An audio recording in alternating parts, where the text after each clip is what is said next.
બોલ ને બેટા. પાછા કદી ચૂડેલ દેખાય ના ચમ શું હતું એ બધા કહેતા હોય કે ચૂડેલ ના પગ ના હોય એવું?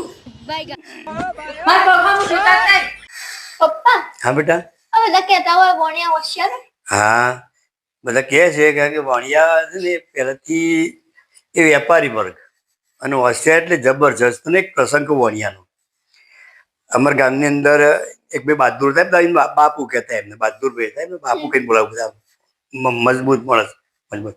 અને વાણિયો ખરો ને એ બધાને પૈસા વ્યાજે આપે. પહેલા તો પેલા ચાંદીના સિક્કા ચાલતા તો બધાને પૈસા વ્યાજે આપો. વ્યાજે આપે એટલે પછી એ વ્યાજ ઉઘરાવવા માટે જાય. તો એક વખત એ વ્યાજ ઉઘરાવવા માટે બધા ગામડે ગયો, આજુબાજુના ગામડે બધા હાલતો હતો.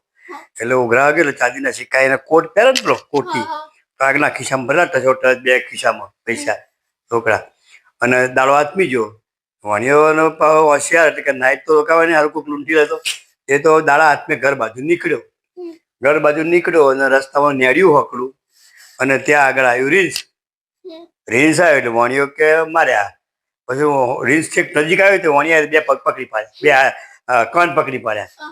કોણ પકડ્યા એટલે પેલો રીંછ હતો છૂટવાનો પ્રયત્ન કરે ને એટલે આમ છૂટવાનો પ્રયત્ન કરે એટલે પેલા ખિસ્સામાંથી પૈસા હતા નીચે પડવા માંડ્યા ખર ખર ખર. બરાબર. એટલા પેલા બાપુ ને આકડ્યા અમારા ગામના બહાદુર હતો. બાપુ જો એટલે વણિયાને કે શું કરે છે કે આના કોણમાંથી કે પૈસા ખાઈ કરું છું. તો પેલો કે મનાલ દે એટલે કે નહોતા તમે કોણ પકડી રાખો ને જેટલા મી પાડ્યા એટલા હું બેન લો પછી તમે પાડજો. એ પેલા ના પાડતા. એ પેલા બાપુએ બે કોણ પકડ્યા અને વણિયા એના ઢળેલા હતા બધા બેન ખિસ્સામાં પણ રવાના તો ગમે તેમ પકડી રાખે. આ વણિયાને કહો ભાવે હોશિયાર. હોશિયાર કહેવાય